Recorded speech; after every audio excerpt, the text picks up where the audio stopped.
День Татарстана в Москве. Чем удивила республика гостей ВДНХ и в чем наша сила? Неля Гараева – огромная театральная планета. Погасла звезда Камаловского театра. Врач-рекордсмен Дмитрий Осипов и первая в мире операция по спасению месячного малыша. Люди, явления, события, которые привлекли внимание нашей команды на этой неделе. Здравствуйте, в эфире «7 дней», в студии Ильшат Аминов. Смотрите сегодня. Я приехала из Казани. Третий день на выставке. Наконец-то нашла нашу елку из нашего региона. Конечно же, мы рассказываем, что самое интересное – это наше гостеприимство. Показываем им наши национальные забавы. Достижения, технологии, традиции. День Татарстана в Москве. Чем запомнится республика всем гостям ВДНХ? 2, 1. Проходит водоподготовку, речная вода, и идет по этой трубе в 9 километров в Суровку. Крупнейшие инвестпроекты, удивляющие даже китайцев. Как меняется жизнь на селе. Была мечта попасть в эту команду, и вот мечты сбываются. Надеюсь, еще не в одном Дакаре мы поучаствуем, и получится у нас еще привезти золотого бедуина к нам в город. 35 лет спортивному бренду Татарстана. КамАЗ-мастер. Исторический путь синей армады.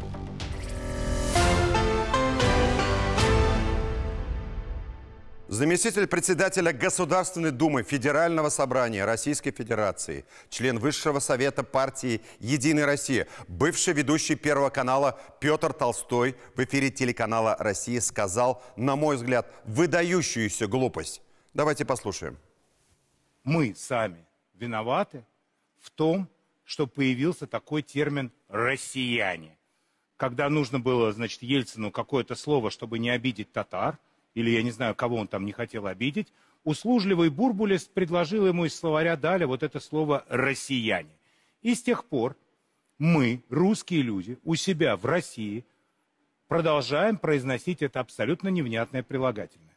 И обратите внимание, все те, кто хотят каким-то образом высказаться против русских и против России, а именно украинцы, отдельные националисты в Казахстане, в других странах бывшего СССР, они употребляют именно слово «россияне».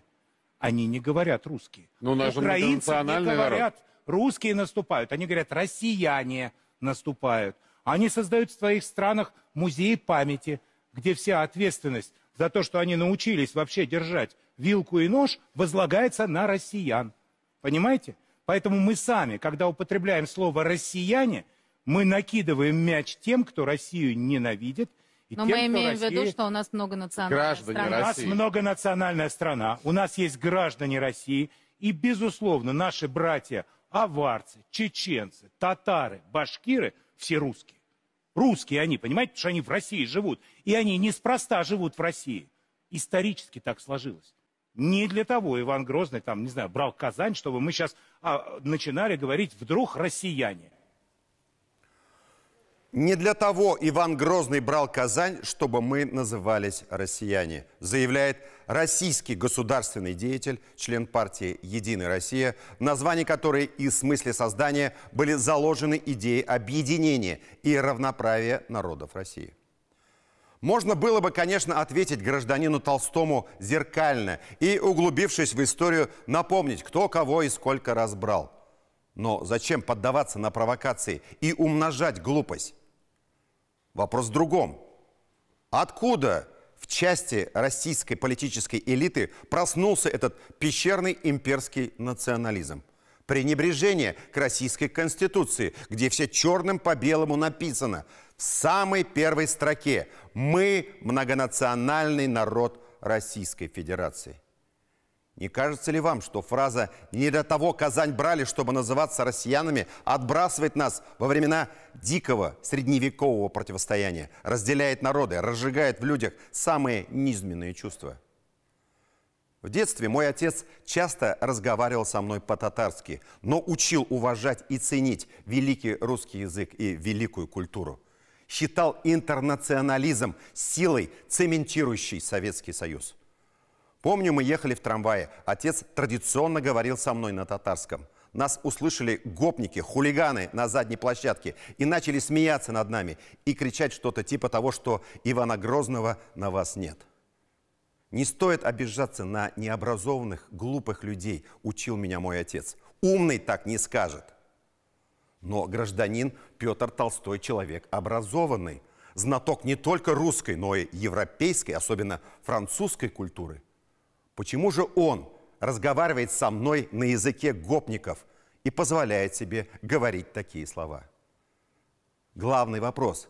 Сказано это все в запале для модного нынче хайпа или это формирующаяся в недрах определенных политических кругов идея насильственной унитаризации России, полной ревизии Российской Конституции, ее духа и содержания? Не хочется верить.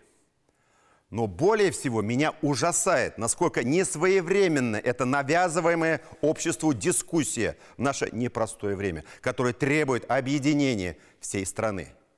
Неужели депутат Толстой не понимает, что он покушается на национальный мир и согласие? Кстати, в свое время Петр Толстой был неплохим ведущим Первого канала и даже вел итоговую программу «Воскресенье». Я ему хочу напомнить слова другого популярного ведущего Первого канала Кирилла Клейменова, сказанные им в день столетия образования Татарской автономной социалистической республики. В мае 1920-го была образована Татарская автономная советская социалистическая республика, с чем я ее жителей и поздравляю. Но вообще, вот давайте возьмем самое простое. Фамилии. Годунов, Шереметьев, Суворов, Кутузов, Уваров, Нахимов, Юсупов, Голенищев, Ермолов. Но как без них представить историю России? А без Тютчева, Набокова, Аксакова, Булгакова, Карамзина, Татищева, Рахманинова, Чаадаева. Что такое русская культура? Так что дело такое. Без татар никакой бы России, как ее мы знаем, и весь мир тоже, не было бы точно. Без татар никакой России, как ее мы знаем, и весь мир тоже не было бы точно. Это слова истинного государственника, интернационалиста, мудрого политика, работающего на объединение страны. Я бы еще добавил словами нашего президента Владимира Путина: без русских, татар, башкир, якутов, чеченцев, ингушей, чувашей, марийцев и всех народов нашей страны ее невозможно представить. В многообразии наша сила. И будущее великой России, и ее граждан, россиян, зависит от того, как будут чувствовать себя народы, ее составляющие. Если нас история, конечно, чему-нибудь учит. О недопустимости действий, направленных против межнационального и межрелигиозного согласия, говорил президент России недавно на заседании Всемирного Русского Собора. Хочу вновь подчеркнуть, любые попытки посеять межнациональную и межрелигиозную рознь, расколоть наше общество – это предательство, преступление против всей России. Мы никому не позволим делить Россию, которая у нас одна. О ней, о нашем Отечестве, наши молитвы, которые звучат на разных языках. Надо это подчеркнуть. Мы молимся на разных языках об одной нашей стране. И это очень важно. Хочу специально выделить ту часть выступления президента России, где он говорил о русском мире.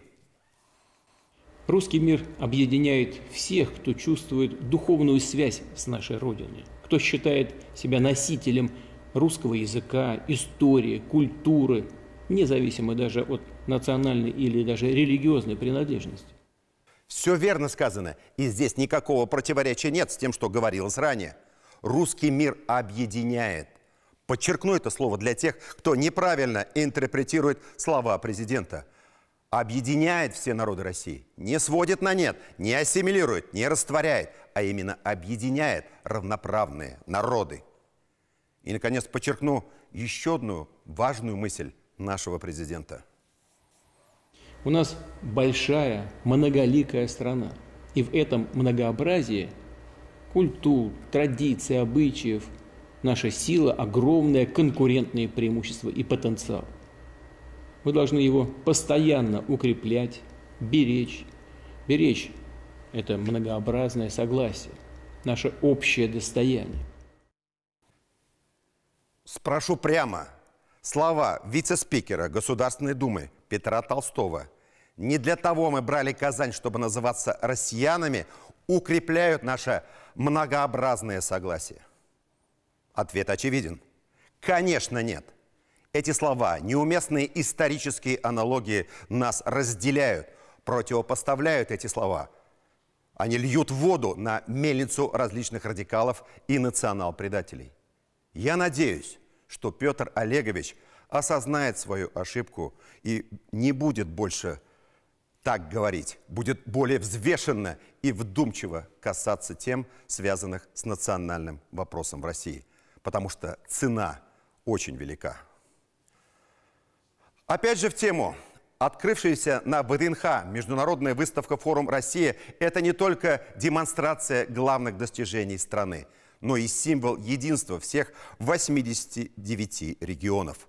2 декабря на выставке в Москве прошел День Татарстана.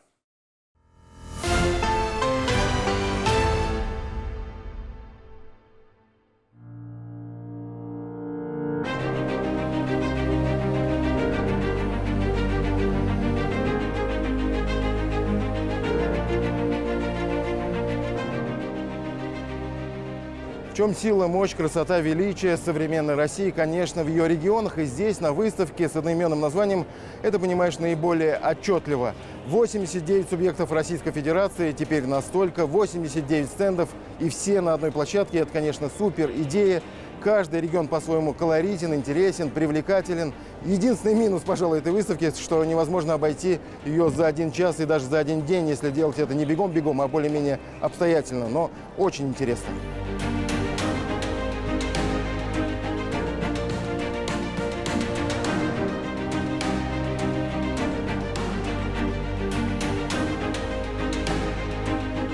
Сложная задача – найти изюминку, фишку у каждого стенда, каждого региона. С одной стороны, подчеркнуть национальный колорит, с другой стороны, приверженность общим традициям, ценностям. Это удается. Вот здесь представлены регионы Приволжского федерального округа. Это стенд наших соседей из Ульяновской области, макет самолета Ил. Здесь очень интересное решение соседей из Кировской области в виде бревенчатого домика, символизирующего главный ресурс кировчан – это, конечно же, лес. И вот мы продвигаемся дальше в направлении стенда Республики Татарстан. Он выполнен в виде вот такого интересного шара, символизирующего, с одной стороны, инновационный подход, современные технологии, с другой стороны, нашу приверженность национальным традициям, истории. Вы видите вот эти национальные орнаменты на самом шаре.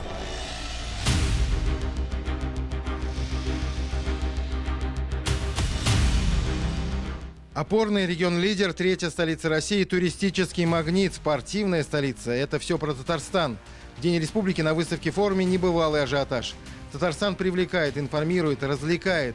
А кто, как не народный артист республики Салават Фатхетдинов, может создать самый правильный и позитивный настрой? Звучит, можно сказать, народный гимн республики «Мин яратам сене Татарстан».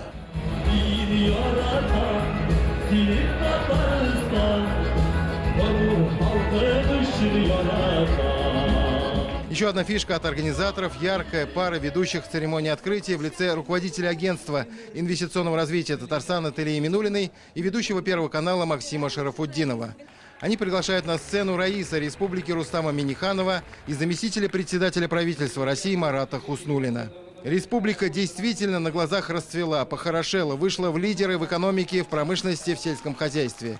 И эти достижения, отмечает Рустам Нургалиевич, стали возможны благодаря поддержке федерального центра и лично Владимира Путина.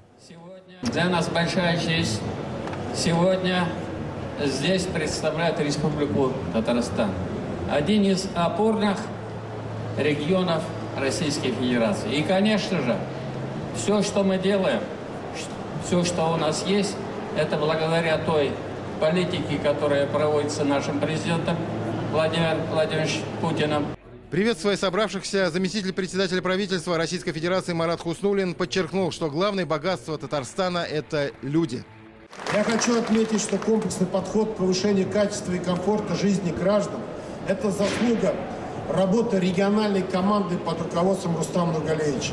Хочу выразить благодарность Татарстану за значимый вклад в достижение национальных целей, поставленных президентом. И вам лично, Рустам Нургалиевич, знаю, что вы день и ночь занимаетесь всеми вопросами, чтобы республики, люди в республике жили как можно лучше. Приятно услышать в такой день и слова поздравления от министра строительства России Ирика Файзуллина. Сегодня Татарстан – это территория рекордов. Каждый год неуклонно растет объем строительных работ. И сегодня 3 миллиона – это действительно новый рекорд, который делается и в целом строительном комплексе республики. Показать все достижения Татарстана даже в рамках такой грандиозной выставки форума – задача архисложная, поэтому грандиозной стала и программа мероприятий в День республики на ВДНХ. 5 основных локаций, десятки зон активности и около 50 мероприятий. И, конечно, только татарам могла прийти такая оригинальная идея провести на площадке выставки форума не бутафорскую, как отметил Рустам Миниханов, а самую настоящую татарскую свадьбу. Знакомьтесь, образцовая семья из Балтасинского района – Самат Зиаддинов и Сюмбель Ибрагимова. Самые настоящие жених и невеста, поэтому и подарок, можно сказать, царский – сертификат на путешествие на Алтай. Вот нам Раис подарок сделал. Да. Вот. Путешествие на республику Алтай. Но мы в дальнейшем планируем развиваться в нашей республике, потому что для молодых созданы все условия, поэтому мы будем дома у себя. Тем более вместе мы сможем добиться всех целей. Татарстан, Казань сегодня как настоящие туристические магниты. Красивые, удобные, комфортные. Где есть где погулять, вкусно поесть, заняться спортом. Конечно, лучше воочию увидеть красоты республики, но Эля Караваева из Ульяновска решила на велосипеде виртуально проехаться по улицам Казани. На стенде Татарстана и такое возможно. Очень красиво. Я вижу набережную реки. И вид действительно классный. Мы специально приехали на День Татарстана. Почему? Потому что мы были в Казани в том году, нам очень понравилось. Очень гостеприимные люди, вообще культура. С удовольствием приехала на форум, чтобы прикоснуться к своему родному языку, к родному краю. Силовой тренажер, развлечение и полезное, и занимательное. Молодец, смотри, 60 у тебя, давай еще. Было на стенде много полезной информации о системе здравоохранения республики, достижениях в области цифровизации, развития промышленности. Татарстан задает лидерский темп, становясь примером для всех других регионов России. Не зря Казань называют и гастрономической, и спортивной столицей. На сегодня мы все Татарстаном восхищаемся. Но что касается спорта особенно, потому что спектр развития видов спорта есть весь. И, наверное, в плане спорта самый продвинутый регион. Несмотря на все сложности и непростую ситуацию в мировом спорте, Татарстан и в будущем году рассчитывает на высоком уровне провести грандиозные спортивные старты. Игры будущего, игры стран БРИКС, о чем рассказал министр спорта республики Владимир Леонов. Игры стран БРИКС. По 27 видам спорта практически мы повторим универсиаду, которая прошла 10 лет назад. И такой будет красивый сюжет, потому что 10 лет, в общем-то, те же объекты, тоже наследие, как мы говорим, которое работает. Мы будем практически на всей той инфраструктуре, которую построили в 2013 году, проводить игры БРИКС. Вместе с министром рядом и олимпийская чемпионка Алина Загитова. У прославленной фигуристки также большие планы. В Казани в следующем году может появиться спортивная школа ее имени. Для меня самое важное, наверное, это популяризировать спорт, популяризировать фигурное катание. И самая главная миссия на данный момент для меня – она такая. А в это время на площадке возле стенда Татарстана снова волнительно. Все ждут Раиса Татарстана, чтобы презентовать ему первый в России детский татарский телеканал «Шаян ТВ». Яркую презентацию делают генеральный директор ТНВ Ильшат Аминов, главный редактор и директор «Шаян ТВ» Рамиля Сахабудинова и, конечно, сами юные звездочки «Шаяна». Я горд и счастлив, что на всероссийской выставке среди главных достижений Татарстана есть и наш канал «Шаян ТВ». Праздник Татарстана на ВДНХ продолжается. А какой праздник без насыщенной культурной программы, национальной татарской кухни и традиционных угощений. Вы знаете, как называется вся эта конструкция? Татарский самовар. Стальной чан вместе с крышкой высотой почти 3 метра, вернее 2 метра 8 сантиметров, диаметром 1 метр 7 сантиметров и объемом 1200 литров. Сегодня здесь была приготовлена вкуснейшая шурпа из гуся на, внимание, 4000 порций. Картошка, лук, морковь, томаты, болгарский перец, зелень. В огороде что растет, все похоже. Ой, спасибо огромное. Мы здесь на экскурсии с Оренбургской области.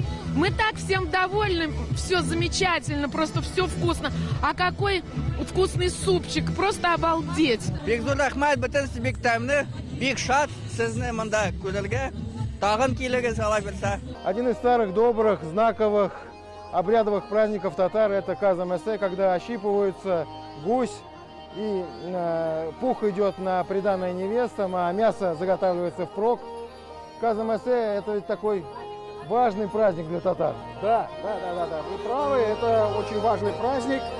Это в основном происходит ноябрь, конец ноября, начало декабря. И пласт имерсии, да, плазмасы, это праздник гусиного пира. Раньше вот всей деревни, можно сказать, собирались, вот поголовье очень много держали гусей. И у каждого по очереди вот так вот забивали гусей. И соседи, друзья, родственники собирались и вот ощипывали гуся. Без преувеличений грандиозная выставка России, посвященная не только регионам, но и компаниям, корпорациям нашей необъятной родины. Мы находимся в Доме полимеров компании «Сибур», и очень приятно, что к Дню Республики Татарстан подготовлена специальная отдельная экспозиция, посвященная промышленному потенциалу Татарстана и нефтехимическим предприятиям республики. И даже здесь можно увидеть премьеру ролика нового олефинового комплекса ЭП-600 в Нижнекамске. Нет такой сферы сегодняшней жизни, нет сегодня такого участка экономики, куда бы Татарстан ни пошел, где бы он ни нашел свою нишу и где бы он ни взял свою высоту. Вот это нас отличает. Я родился в Казани, это родной город, Татарстан, родная республика. Очень внимательно отслеживаю, что происходит. Где-то смотрим, берем пример обязательно, как иначе такая мощнейшая управленческая школа. Вот. Поэтому с удовольствием приму участие в мероприятии родной республики. Это замечательное событие, и мы представлены многочисленными мероприятиями на 5 площадках, более 50 мероприятий. Это хорошая возможность продемонстрировать всю мощь нашей республики. 4 ноября начала свою работу грандиозная выставка «Форум России» на ВДНХ. Сегодня, в начале декабря, уже месяц, как она собирает каждый день тысячи, десятки тысяч посетителей. Удивительное мероприятие, которое дает возможность раскрыть таланты и возможности и каждой отдельно взятой компании и регионов России. Татарстан проявил себя во всей красе и мощи. До позднего вечера проходили мероприятия, посвященные Дню Республики, на площадках выставки. А на аллее елок уже новогоднее настроение. 89 субъектов федерации, 89 елок. Попробуйте отыскать свою. Нам это удалось. Яркая, красивая, в национальном стиле лесная красавица Республики Татарстан. Новый год уже на пороге, так и хочется сказать. С наступающим и Днем Республики. Тимур Бекмурзин и Владислав Поташников. 7 дней. Главное достижение Татарстана – это, конечно же, люди. Личности, имена которых вписаны в золотую историю республики. На этой неделе мы простились, по словам современников, с огромной театральной планетой. Не стало Наили Гараевой, заслуженной артистки России и народной артистки Татарстана, лауреата Государственной премии имени Габдуллы Тукая. Все ее регалии перечислить просто невозможно. Ушла целая эпоха. Вы знаете, она была из той когорты артистов, про которых говорили, они могут сотрясать стены и души даже шепотом. Они взглядом прожигают сердца зрителей. А в театре считали, ее можно любить и почитать даже только за то, что она была супругой легендарного актера, режиссера Рафката Бекчентаева и мамой не менее талантливого Фарида Бекчентаева, главного режиссера Камаловского театра. Она играла со своими близкими на одной сцене и признавалась, именно самые любимые оставались для нее самыми строгими критиками. Репортаж Диляры Юсуповой.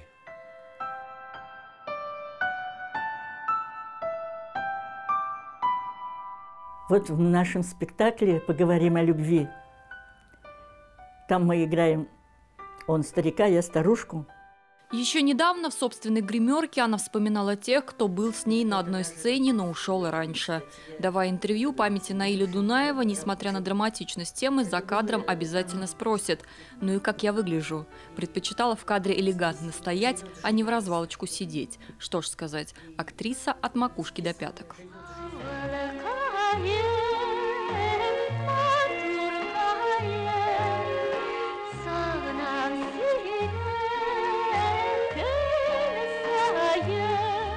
Ее Ее называли истинно татарской артисткой, но не все знают, что когда-то она окончила русскую школу и хотела попасть именно на русское отделение Качаловской студии. Режиссер Шерездан Сарымсаков, наш педагог был. И вот он меня увидел на экзамене и сказал: ты татарка? Я говорю: да, я татарка. А почему ты идешь в русскую группу? Я говорю: я ведь русскую школу закончила, я только так в жизни, просто в бытовой разговор. Научишься, твоя судьба в татарском театре. Вот он меня так предопределил, и вот моя судьба в татарском театре. Так вот она, я даже не представляю, если бы я не пошла в татарский театр, как бы у меня сложилась судьба. Символично, но ее первая роль в театре так и называлась «Первая любовь». Первая любовь на сцене оказалась и первой долгой дорогой рука об руку и в жизни. Режиссер этого спектакля Равкат Бекчентаев позже становится ее супругом, а образ Рахили делает ее даже не звездой, а суперзвездой. В 1977 году, когда поступила в театральное училище. И она была тогда суперзвездой, и мы... Все студенты копировали ее походку, ее речь, как она ходила, как она смотрела, как она одевалась.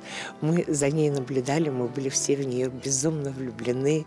Это было время ее абсолютного величия, время, когда ты не мог стать популярным благодаря интернету или пиару, время, когда оценивали по реальным заслугам.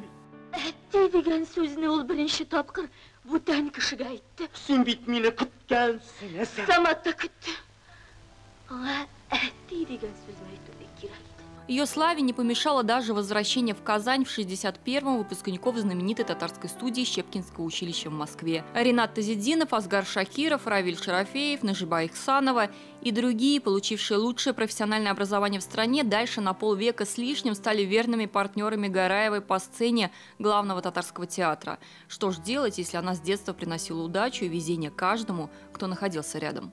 А правда, что ваша бабушка говорила вашей маме, чтобы она всегда вас брала с собой, потому что вы удачу приносите? Было такое? Или это да, такое было, да. Было такое. Если куда-нибудь ты идешь, обязательно Наилю возьми, если ты хочешь какую-то удачу, чего-то такого неожиданного. Ну вот такая везучая. И вся моя жизнь, это мое везение, это моя судьба, она у меня очень удачная. Я считаю в том, что я себя нашла в этой жизни. Я и мужа играл, и парня играл, все играли вместе. Он меня театральный, то и мой театральный муж и театральный. В общем, талантливая актриса. Когда я ее первый раз видел, она уже играла «Бренчи Махакат». Она останется прекрасной актрисой, человеком прекрасным. Я же сказал, она не застывшая актриса, она была живая всегда. Конечно, это огромная потеря, огромная потеря. Человек, который одной первой ролью настолько завоевала любви всех зрителей и на всю жизнь. Лауреат премии имени Тукая. И 80-е годы еще раз повторно она доказывает, что она реально настоящая звезда татарской сцены. Пик творчества Гараевой, роль Диляфрус в спектакле «Четыре жениха» для Диляфрус – настоящий хит. Спектакль шел настолько долго, что Гараева успела вырасти из роли, но запомнили эту постановку именно с ней. Вот эта женщина, которая в 80-х приехала с Урала в Казань, пришла именно на этот спектакль и пропала. С тех пор началась ее долгая история зрительской любви, о которой артистка даже не подозревала. Я была потрясена ее игрой, о том, как она ведет себя на сцене, как она естественно играет. Я тогда первый раз была в театре по-татарски. Я ушла из театра просто вся воодушевленная, потрясенная нашим искусством. Я ее люблю как зритель, как человек, как женщина. Это необыкновенная женщина. Наиля Гараева была моей любимой актрисой. И особенно в спектакле «Гузаль Месаль». А потом, когда я чуть подрос, моим любимым спектаклем был «Диляфрус Гадурт Киев», в котором она играла роль Диляфрус. Я этот спектакль знал наизусть. Со временем подрос ее сын. Она называла его сыном театра и по-матерински «мой маленький гений». Он знал ее лучше нее самой. Когда ей было почти 60, Фарид Бекчентаев заново открыл в ней другую Гараеву, ту, которой она боялась, ту, которой она стеснялась, но и ту, глядя на которую дыхание останавливается. На сцене большой артист. И вот, когда мне эту роль давал, это мне ее ставил мой сын, режиссер Фарид Бекчентаев, я отказалась. Это не моя роль, это не моя роль, я никогда такие роли не играла. Ну как это я буду на сцене курить, пить и еще вот так вот. Это твоя роль, ты еще себя не знаешь, ты вот снова там. И вот действительно я это преодолела. А вот когда ты преодолеваешь чего-то, это такое наслаждение получаешь. И самое ценное было, когда мои коллеги зашли и сказали: Наиля, ну ты здесь вообще гениальная, ты никогда еще так не играла. Приходила, когда спектакль, уже днем в театр, и потом говорила, что не хочу уходить из театра. Театр для нее был просто не то что второй, а просто родной дом. И дети там, и сама. И это видно было, дает силы для нее. Вот она в последний день, 17 октября, выходила на сцену. Днем она себя очень плохо чувствовала. Я думаю, как она будет играть. Пошла смотреть спектакль, который раз «Здравствуй, сын» называется, и она главную роль играет, маму, на сцене 2 часа. И на сцене была уже совершенно другой человек. Вот как меняется настоящая актриса. Наиля Гараева ушла в преклонном возрасте, но до последнего любила театр, в котором главной, как говорила сама, остается не актриса на сцене, а зритель на этом празднике жизни. В жизни, чтобы ты нужна была кому-то, для кого-то, для чего-то, быть необходимой. Вот в жизни это самое главное, независимо от возраста. Быть необходимой кому-то, чему-то. Диляра Юсупова, Андрей Ключников, 7 дней.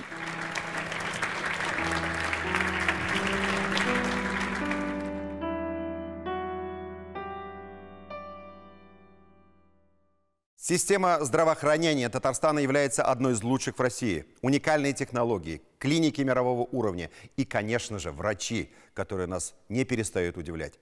Сосудистый хирург ДРКБ Дмитрий Осипов вошел в Книгу рекордов России, проведя сложнейшую операцию ребенку в возрасте всего 5 недель.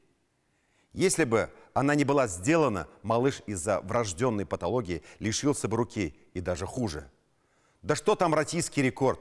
Подобные операции ранее не делали нигде в мире. Об этом говорят российские врачи, исходя из публикаций в научной литературе. Почему это стало возможным и насколько часто встречаются сосудистые аномалии у маленьких детей? С Дмитрием Осиповым, на счету которого это 2-я рекордная операция, встретилась Татьяна Тимошенко.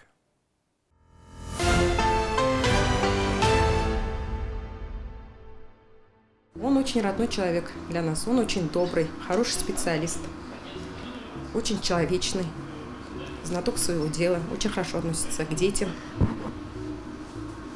Ну, у вас прямо слезы, да, немножечко вот пошли.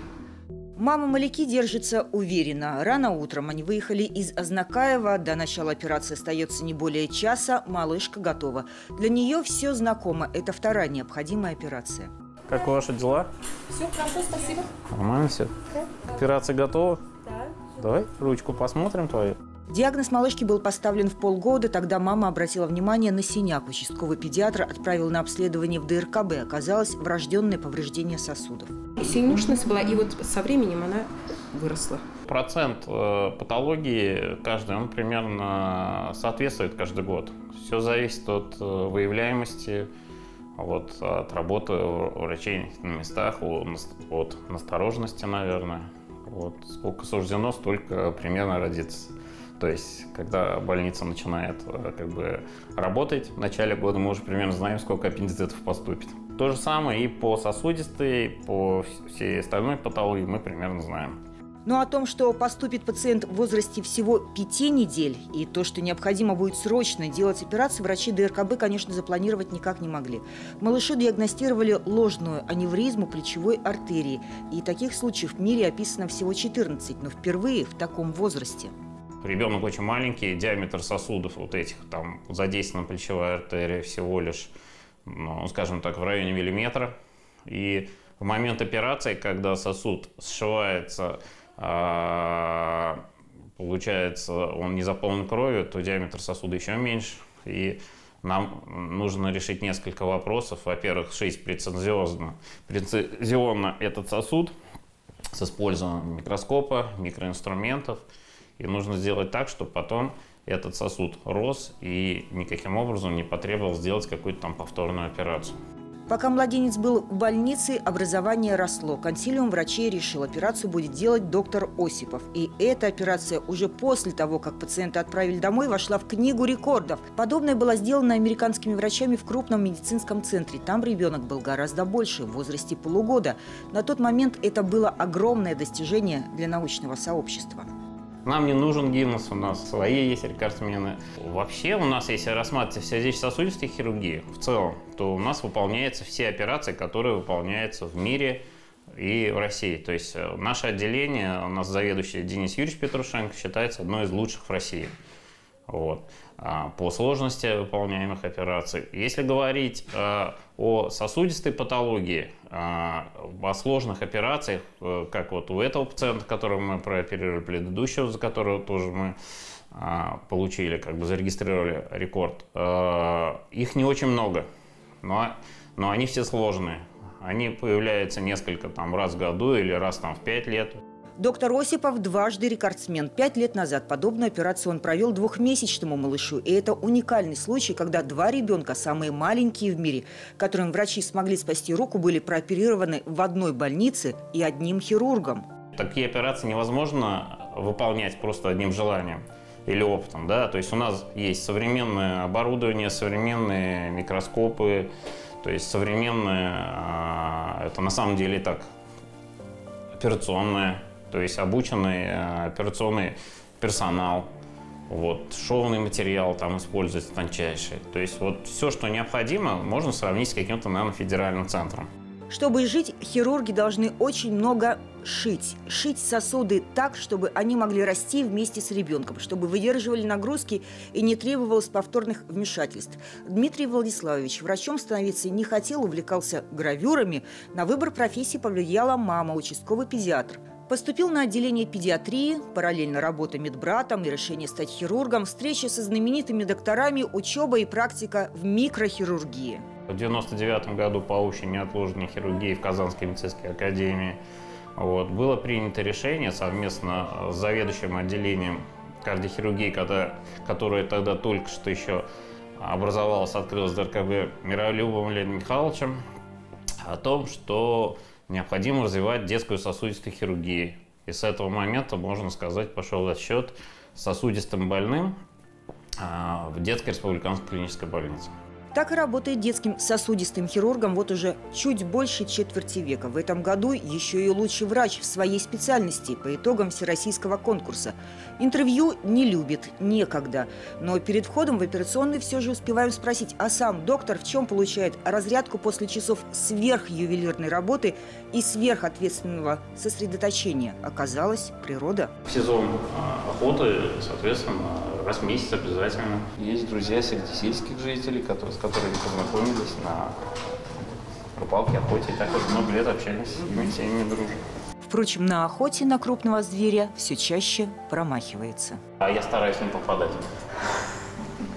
Группа студентов медвуза следит, затаив дыхание. Прямо сейчас здесь переписывается, творится судьба маленькой девочки. Я очень люблю детей и хочу им помогать.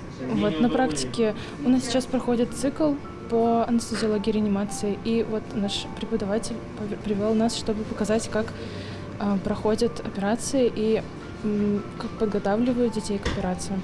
Эти студенты, конечно же, тоже станут внимательными врачами, ежедневно ставя диагнозы, и, скорее всего, и в их практике будет тот самый уникальный, но подготовленный всем опытом случай. Соседнюю операционную только что покинули нейрохирурги, и таких дней в детской и республиканской больнице великое множество. Дней, когда спасают очень маленьких людей, и от точности рук хирургов зачастую зависит не только здоровье, развитие, но и сам шанс на взросление и саму жизнь. Татьяна Тимошенко, Булат Абдульманов, 7 дней. Мы продолжим нашу программу через пару минут. Смотрите далее. Была мечта попасть в эту команду, и вот мечты сбываются. Надеюсь, еще не в одном Дакаре мы поучаствуем, и получится у нас еще привезти золотого бедуина к нам в город. 35 лет спортивному бренду Татарстана «КамАЗ-Мастер». Исторический путь «Синей Армады».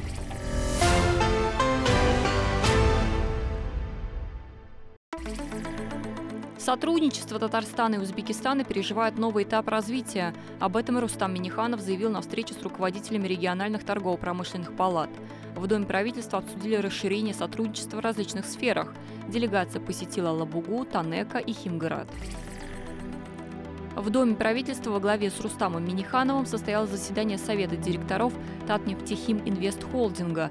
На встречу пригласили и делегацию торгово-промышленных палат Узбекистана. Рустам Минниханов поручил профильным чиновникам изучить все предложения и возможности сотрудничества. Рустам Минниханов в рамках рабочей поездки в Московскую область посетил бизнес-парк «Гринвуд» и встретился с представителями китайских деловых кругов. Раис республики отметил, бизнесу из КНР следует от торговых сделок активнее переходить к локализации производств. Бизнес-парк в Подмосковье с участием китайского капитала был построен в 2010 году. Рустам Минниханов посетил Сеченовский университет. Это старейший медицинский вуз страны. Сейчас здесь учатся около 200 студентов из Татарстана. Рустам Минниханов посетил научно-образовательное пространство и обсудил с руководством вуза перспективы дальнейшего сотрудничества. Рустам Минниханов вручил генконсулу Узбекистана в Казани медаль ордена за заслуги перед Республикой Татарстан. Фаридин Насриев завершает свою дипломатическую деятельность в столице. Этот пост он занимал с ноября 2018 года. Раис республики отметил большой вклад дипломата в развитие сотрудничества между Татарстаном и Узбекистаном. Рустам Минниханов встретился с хакимом Сурхандарьинской области Узбекистана Улугбеком Касимовым. Обсудили дальнейшее сотрудничество. Как отметили, товарооборот между Татарстаном и Узбекистаном за прошлый год вырос на 50% и составил $290 миллионов. Сотрудничество на межрегиональном уровне активно поддерживают главы двух государств, подчеркнул Рустам Минниханов. В Иннополисе заработают 30 новых компаний. Они получили статус резидентов и партнеров. Такое решение приняли на заседании наблюдательного совета особой экономической зоны IT-града. Его провел Рустам Минниханов. Для работы в Иннополисе компании представили инвестпроекты на 4,5 миллиарда рублей. Их одобрили. Будут созданы 630 рабочих мест. В Казанском федеральном университете вручили Всероссийскую юридическую премию имени Шершеневича и Татарстанскую премию «Юрист года». Здесь Алексей Песошин поздравил представителей юридического сообщества с предстоящим профессиональным праздником. День юриста отмечается 3 декабря. На вручение премии «Юрист года» и юридической премии имени Шершеневича в Казань прибыл начальник главгосэкспертизы России Игорь Манылов. В Доме правительства с ним встретился Рустам Минниханов. Обсудили вопросы взаимодействия при проведении государственной экспертизы объектов капитального строительства в республике. Национальная политика в республике строится, исходя из культурного и национального многообразия. Об опыте Татарстана в решении вопросов сохранения и развития мира и согласия рассказал Фарид Мухаммедшин на заседании Совета по межнациональным отношениям и взаимодействию с религиозными объединениями при Совете Федерации. Оно прошло в Москве. Председатель Госсовета выступил по ВКС. Пятилетие школьной волейбольной лиги республики отметили в Казани. Участников проекта поздравил президент Федерации волейбола Фарид Мухаммедшин. Он отметил, Президиум Федерации создал лигу в 2018 году для широкого вовлечения школьников в волейбольное движение. Проект объединил свыше 27 тысяч участников из 740 школ со всей республики. В Набережных Челнах Рустам Минниханов посетил политехнический колледж. Раису показали учебные кабинеты, лаборатории, производственные мастерские и сварочный полигон. В Казани отметили 80-летие предприятия трудовой доблести казанского завода «Вакуум-Маш». Поздравить юбиляра приехал Рустам Минниханов. Предприятие было создано в годы Второй мировой для ремонта тракторных двигателей.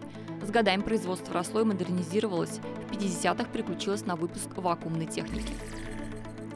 Татарстан продолжает показывать пример межнационального мира и активно предпринимает меры для стабилизации экономики и противодействия санкциям. Об этом заявили в парламенте на заседании Координационного совета по делам соотечественников при Раисе республики. Провел его председатель Госсовета Фарид Мухаммедшин. Участники заседания подвели итоги этого года и обозначили планы на предстоящий. В Казани вручили известную на весь мир премию имени Лобачевского. Это одна из высших наград в области математики и присуждается раз в 2 года ученым за труды, оказавшие влияние на мировую науку. Награды вручил премьер Алексей Песошин. Декада инвалидов, День героев Отечества и республиканская елка. Такие события ждут татарстанцев в декабре. Рустам Минниханов на совещании в Доме правительства дал целый ряд поручений, связанных с этими мероприятиями. Рустам Минниханов поручил также главам организовать новогоднее оформление населенных пунктов.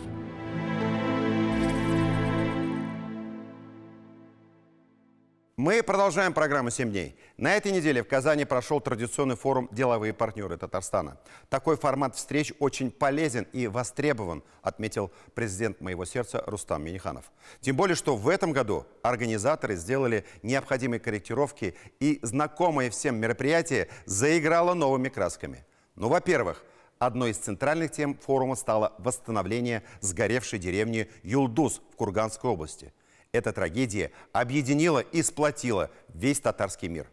Во-вторых, Всемирному конгрессу татар, несмотря на сложные времена, удалось собрать солидный состав делегатов. Приехали около 350 татарских предпринимателей из 44 регионов России и 14 зарубежных стран. И показали им не только наши сельские районы, но и высокотехнологичное производство. Тимур Бекмурзин с подробностями.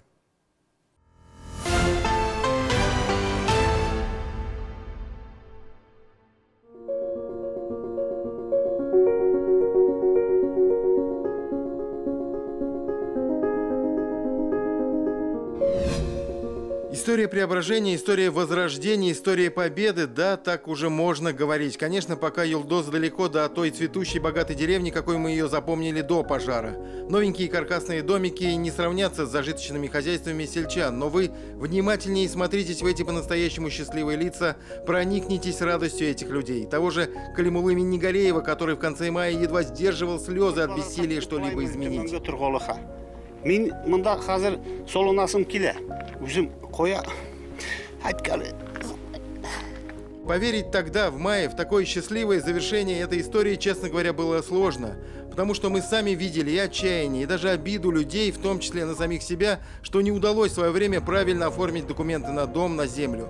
Поэтому делегация Всемирного конгресса татар вместе с руководителями Курганской области и жителями деревни тщательно, кропотливо, дом за домом, участок за участком обошли всех. Приходилось работать индивидуально, по каждому непростому случаю. Но главное, быстро пошла помощь. Откликнулся весь татарский и мусульманский мир.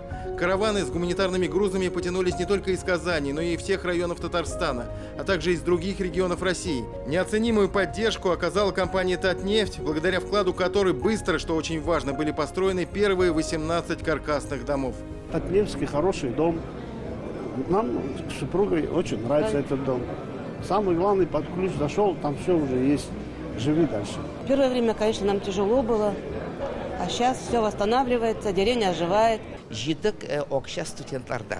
Менә алар жидлар 50 сум. Наши студенты, кто по 100 рублей, кто по 50 собирали. Ценность ведь иногда не только в размере помощи. Важен сам посыл. Молодые ребята показали свою отзывчивость, национальный дух. Когда у человека горе, вот оказаться в это время рядом, вместе, вот это самое главное наше служение татарскому народу. Значит, у нас в этом плане все в порядке. Отлично, отлично, альхамдулилля. Один из самых трогательных моментов всей этой истории. Калимула Миннигареев вместе с супругой на трибуне авторитетного собрания. Обращается лично к Рустаму Минниханову, а в его лице ко всем татарам России и мира с искренними словами благодарности. Рустам Нургалевич, бик зур рахмат. Сезнең исемегездән, сезнең җибәришегез белән Василий Габдельгаевич үз командасы белән безгә килеп җиттеләр. Без инде йөрәкләребезгә ялы булып китте, шуннан соң без аңладык, Татарстан безне ташламас. Бу чара Йылдыз авылы белән ул күрсәтте безнең бердәмлекне. Эта трагедия в деревне Юлдуз показала наше единство и сплоченность. То, что мы не только в праздники и на Сабантуях вместе, но и в периоды, когда приходят такие трудные времена. Мы помогаем, поддерживаем друг другу, находимся рука об руку вместе, и это позволяет преодолевать любые невзгоды. Ежегодный форум «Деловые партнеры Татарстана» вроде бы традиционное и ожидаемое мероприятие, встреча старых друзей, обмен опытом, казалык, чак-чак, приглашение на Сабантуй. Много знакомых лиц, но, что приятно, и много новых друзей-партнеров. В этом году в Казани собрались более 350 предпринимателей из 44 российских регионов и 14 стран мира. В том числе впервые приехали делегаты из Испании и Перу. История с возрождением села Юлдуз рефреном прошла через весь форум, добавила ему новых ярких красок и глубокого смысла. Отметим, что организаторы в этот раз постарались отойти от несколько приевшихся традиций, привозить гостей в сельские районы, а пленарные заседания проводить в театре имени Камала. Казань и Татарстан предлагают взаимовыгодное сотрудничество в разных областях и направлениях. Сельское хозяйство – только одно из них. А есть еще и сфера IT. Гостям форума показали совсем свежее, открывшееся 2 недели назад предприятие по производству вычислительной техники и материнских плат в Лаишевском районе.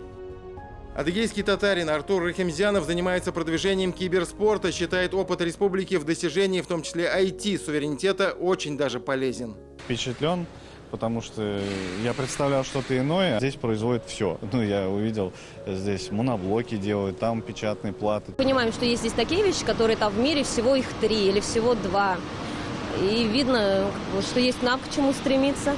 Можно заключать совместные контракты. Я думаю, у нас есть ребята, которые этим заинтересуются на местах. Основной целью, чтобы найти партнера из Татарстана, особенно из Татарстана, из Казани. И развитие нашей торговли между Россией и Китаем. 2 насыщенных дня контактов, переговоров, круглых столов и конференций. Сначала на площадке Казанского Корстона. Татарстан занимает первое место среди всех регионов Российской Федерации по инвестиционному климату. Затем в ходе пленарного заседания, которое было организовано в одном из залов 5-звездочного отеля «Казан-Палас Тасига», уже с участием раиса республики Рустама Минниханова. На трибуне предприниматели, руководители компаний самых разных направлений и регионов России. Татар-халык.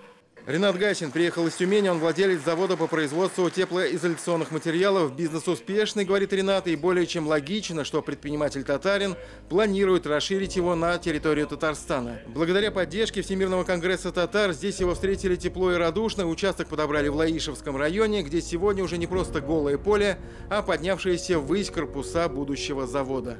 По масштабам Татарстана, то есть наш объем инвестиций там 800 миллионов, это ничто, если смотреть вообще на то, какие бизнесы, какие тут проекты грандиозные тут выстраиваются.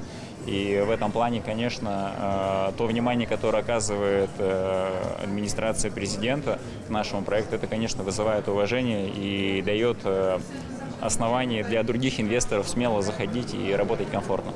Ринат, конечно, немного скромничает. 800 миллионов рублей – неплохой старт и солидные инвестиции. Из десятка таких успешных проектов складывается привлекательный инвестиционный климат и Лаишевского района, и всего Татарстана. Не говоря уже о налогах и рабочих местах. 102 рабочих места. Но это же немало, 102. И в прошлом году уже 1 600 000 000, уже объем. Ух ты. Тамир Алимбаев поделился своими бизнес-планами только уже в Зеленодольском районе по строительству дилерского центра по продаже и сервисному обслуживанию сельхозтехники, а в будущем еще и коттеджного поселка и образовательного центра. Проект не только коммерческий, но и социально ориентированный, говорит Тамир. Поэтому приятно получить поддержку и содействие со стороны республики. И если что-то и беспокоит, так это проблема дефицита кадров.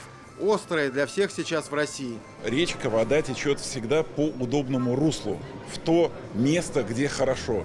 И Татарстан является таким как раз местом, где ждут с инвестициями предпринимателей. И Татарстан также, с другой стороны, готов делиться со своими наработками, со своими успешными проектами. В масштабах России показываем, как мы, где бы мы ни жили, где бы мы ни работали, мы востребованы и нужны нашей Родине большой. И в то же время вы всегда помните, что татарлардың кыюласы Казанда. За это вам большое спасибо. Биг рахмат сизге. Тимур Бекмурзин и Роман Безменов. 7 дней.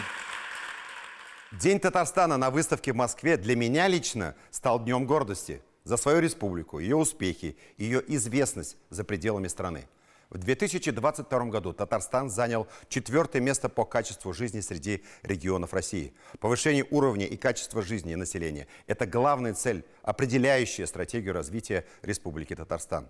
Качественно меняется жизнь не только горожан, но и сельчан. Роскошные парки, новые дворцы культуры и спорта, новые дороги, школы, детские сады. Сегодня это наша реальность. И сегодня мы отправимся в небольшое путешествие в район Татарстана, где нет районного центра, о географии которого мало кто имеет представление. На границах этого района нет, говорят, ни одной въездной стеллы, и название не отображено ни в одном из его населенных пунктов. Население этого района меняется несколько раз в зависимости от времени года и времени суток на десятки тысяч человек. А на гербе красуется зверь, который на нашей территории никогда не жил и встречается только в стихах великого татарского поэта. Догадались? Не буду вас томить, это Тукаевский район. А между тем, здесь сейчас происходит много интересного. Во-первых, глобальная стройка, названная в честь крупнейшего китайского деятеля. Чему, скажу, китайцы были очень удивлены. Во-вторых, идет восстановление заброшенных зданий школ. И реализуются беспрецедентные для России проекты по водоснабжению сел. Татьяна Тимошенко узнала, зачем это надо и где будет районная столица.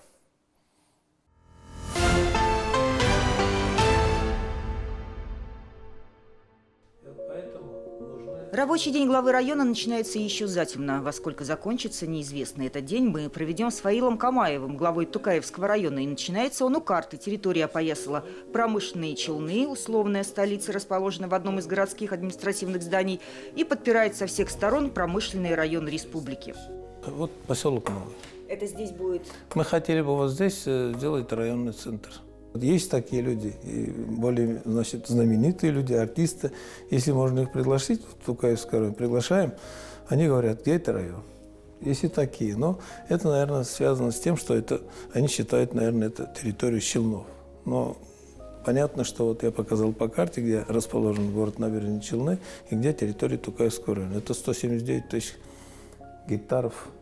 В районе даже сельхозпредприятия имеют промышленные масштабы, но, как говорят в экономической географии, район имеет удачное положение на стыке всех дорог. И инвестпроекты здесь тоже с размахом, в планах дотянуться до Китая. И это как минимум. Китайцы отреагировали на имя Дэн Сяопина очень неожиданно. Да. В Китае не принято называть объекты именами людей. Да. Тут у них очень появился интерес, почему так назвали. Да? Мы в компании считаем, что Дэн Сяопин был создателем вида особо экономических зон, да, ну, в том виде, который мы сейчас их понимаем. Логистический комплекс имени Дэн Сяопина – инвестиционный проект особой экономической зоны Алабуга. Уже сейчас вложено около 7 миллиардов, общая стоимость 74 миллиарда. Цель – контейнеризация полимеров и экспорта в Азиатско-Тихоокеанский регион, создание кольца электронной торговли. Длина площадки 1 километр, состав встанет полностью, что сократит время для маневра поезда и, главное, потерю времени. Сам комплекс будет роботизирован, но это создаст только на первом этапе 570 рабочих мест. На данный момент у нас товар идет с восточной стороны, да, из Китая преимущественно, и везут все контейнер-поезда и едут в Москву. После чего в Москве контейнер нужно переложить на фуру и с фуры привезти сюда. То есть это очень большой крюк делать, хотя поезд по факту мимо проезжает. Стройка идет темпами, которые удивляют. Еще месяц назад здесь не было ничего, велись только изыскательные работы. По планам выход на полную мощность 100 тысяч контейнеров в год произойдет в 2026 году, но первый состав примут и разгрузят уже менее чем через год. Школе в Круглом поле почти полвека. За счет софинансирования совместно с РЖД в условиях государственно-частного партнерства удалось привести ее в проектный вид, укрепить конструкции и утеплить. Дети, на самом деле, замерзали, можно так сказать. В данный момент идет у нас, произошла уже ремонт, замена окон и утепление фасада и обшивка керамогранитом. В данный момент уже учителя ходили раньше в сапогах, а в данный момент уже в туфлях. Школа переполнена более чем в 1,5 раза. Большинство учеников – дети работников железной дороги. Поселок – это крупный транспортный узел.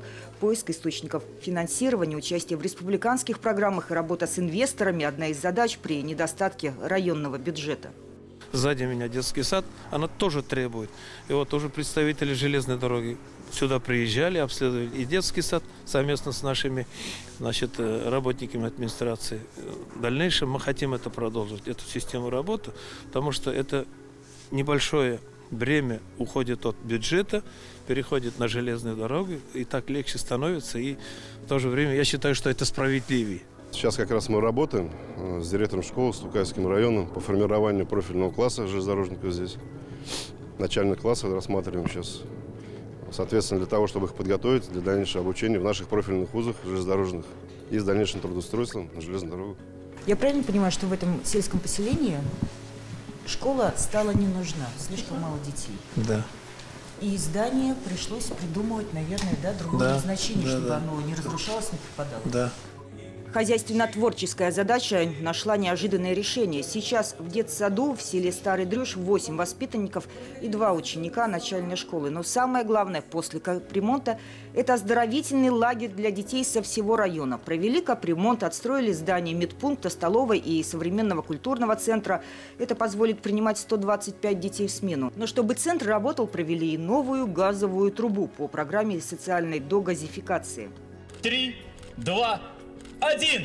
Программа догазификации была рассчитана с 2021 года, и тогда уровень обеспечения составлял всего 38%. Спустя 2 года более 90%. Этот фактор, кстати, для района имеет большое значение. Люди тянутся из города, обеспечивая прирост населения и прирост требований к условиям жизни. Эта вода идет с Челны-водоканала, с очистных, проходит водоподготовку, речная вода, и идет по этой трубе в 9 километров Суровку, населенный пункт Суровку. А зачем надо тянуть так далеко? Это недалеко.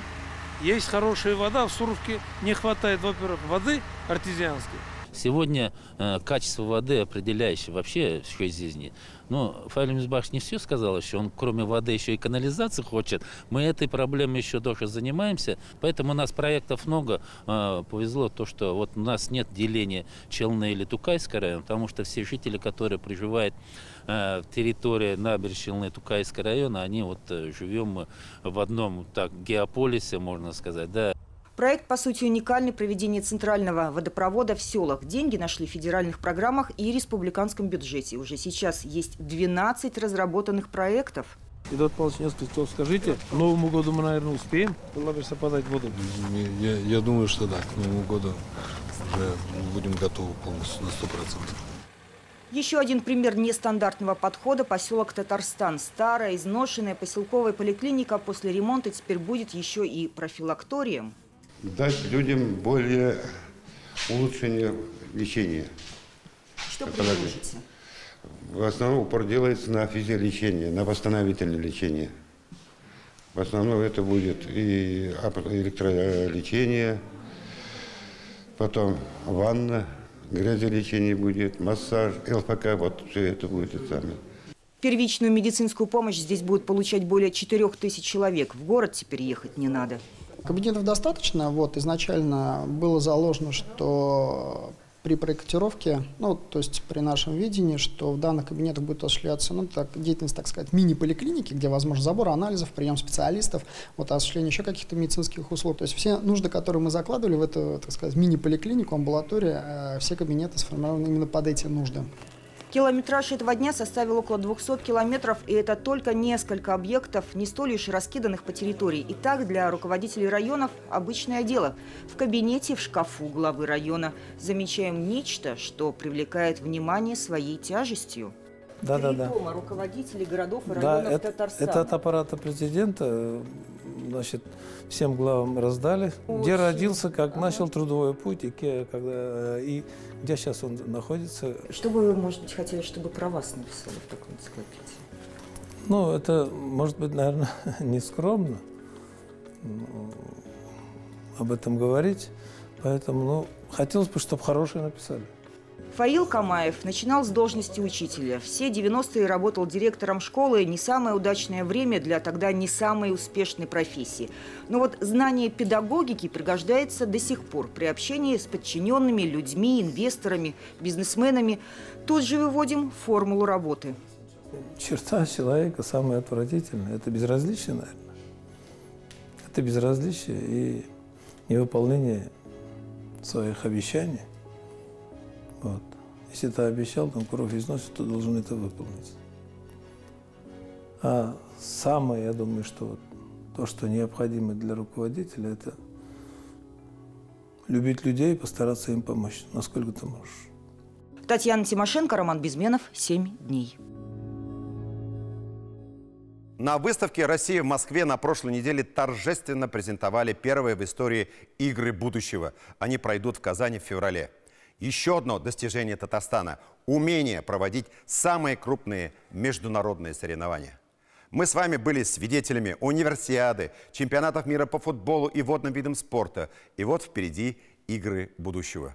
А сколько в Татарстане золотых чемпионов и команд, которые стали брендами спортивной России, пересчитать трудно. Этот год стал юбилейным для команды «КамАЗ-Мастер». 35 лет назад по инициативе энтузиастов, по-настоящему увлеченных людей, на КамАЗе появилась спортивная команда. Тогда вряд ли кто представлял, что это начинание обретет такие масштабы. Сегодня созданный при заводе коллектив уже давно воспринимается как национальная сборная России, мировой лидер, уникальная команда, отстаивающая спортивную честь нашей страны на трассах любой сложности. О полосе препятствий этого большого пути к победам расскажет Диляра Юсупова.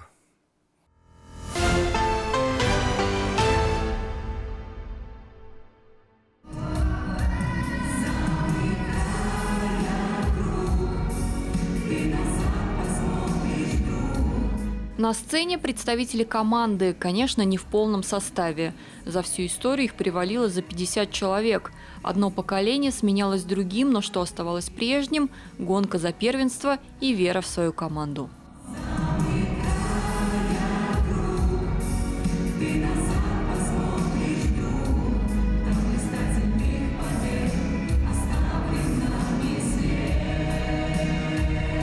Было время, когда слова «Казань», «Татарстан» в Европе прочно ассоциировались с футбольным рубином. Слава хоккейного акбарса не вызывает сомнений, но, пожалуй, главным спортивным брендом республики вот уже много лет остается КамАЗ-Мастер – гегемон мирового автоспорта в классе спортивных грузовиков.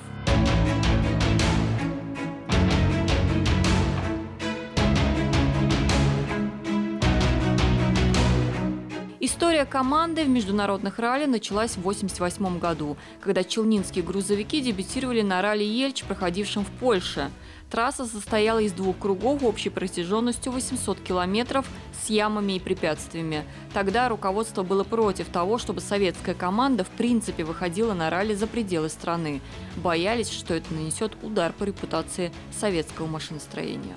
Группа спортсменов, которых командировали на первую гонку в Польшу и привезли неплохой результат тогда. Вот с этого момента по приезду уже в штатном расписании появились еще и специалисты разного там направления, испытатели, слесари, которые были вовлечены именно в работу по подготовке раллийных автомобилей. И мы мечтали об участии в Дакаре, это безусловно, да. А дальше, что это выльется вот в такую судьбу, да, длинную судьбу. Команда такая будет знаменитая у нас с огромным количеством результатов, побед и так далее. Об этом мы, конечно, не задумывались тогда. Это была славная история. В 90-м году команда КамАЗ, тогда она называлась именно так, впервые приняла участие в ралли Париж-Дакар. В 96-м выиграла гонку, а потом победила еще 19 раз. Всего команда участвовала в этом ралли более 30 раз. А еще было 10 побед в международном ралли «Шелковый путь», многие другие соревнования мирового уровня, постоянное безоговорочное лидерство в российских чемпионатах по ралли-рейдам. Ярких моментов очень много. Ну, естественно, победы запоминаются лучше, особенно первая победа, пока единственная на Дакаре в 2015 году, именно моего экипажа. Я был пилотом в этом экипаже. Это такое, наверное, самое дорогое и самое такое, что греет душу и будет что вспомнить в будущем. Ну, надеюсь, еще не в одном Дакаре мы поучаствуем, и получится у нас еще привезти золотого бедуина к нам в город.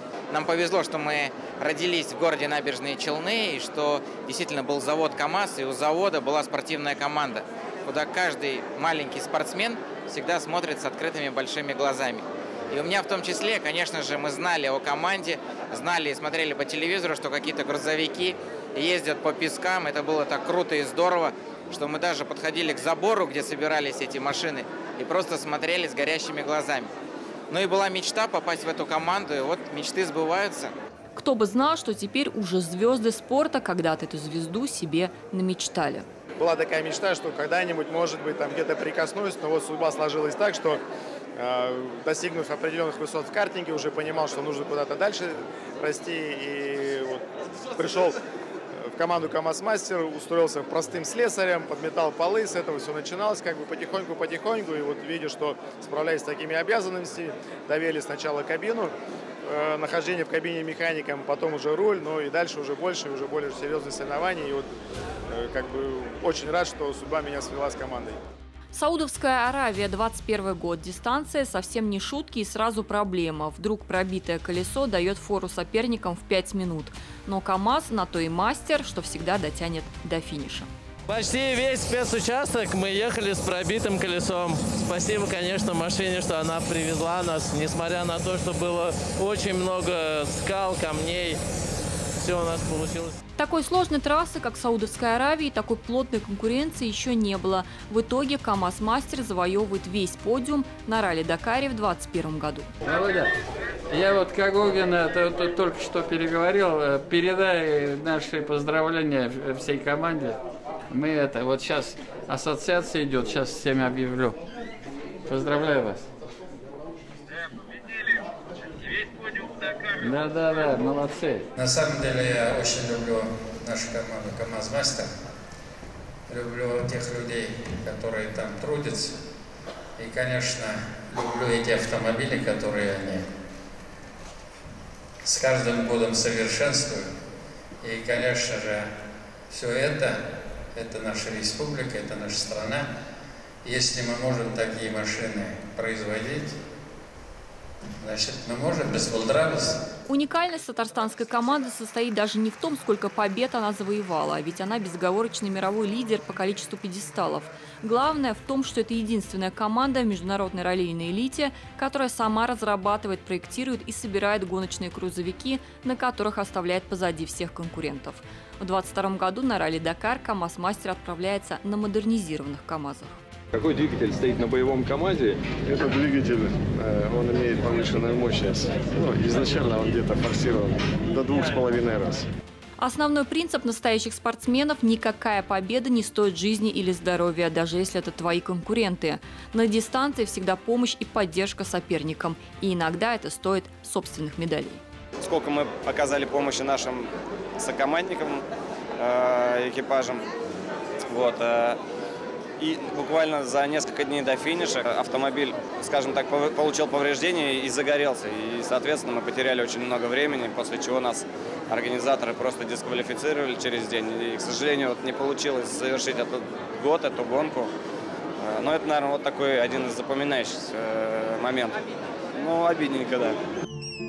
У нас была жуткая авария, самая, наверное, тяжелая в истории команды. Это как раз с моим участием в Дакаре 2007 года, когда весь каркас смяло, и я потерял сознание, и с трудом меня достали из этой машины. Я знаю, что это такое. И я вижу свое участие в этом, чтобы максимально ребят от этого оградить. Но поражения и первые падения только раззадорили. Это 2004 год. Кубок мира. Меня взяли еще совсем юным. Было очень тяжело выдержать вот эту вот марафонскую гонку на протяжении 7 дней. После финиша я не хотел дальше продолжать, честно, но прошло буквально день или два. У меня снова появилось это желание, и только вперед.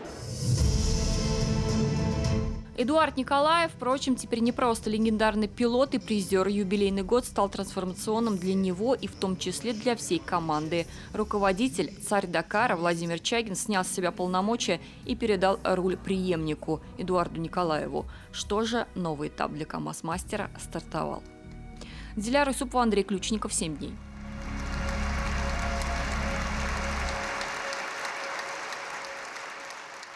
На этом у нас все. Всем наилучшие пожелания. Боргызга да иң изге тіләкләр. Встретимся через неделю. До свидания.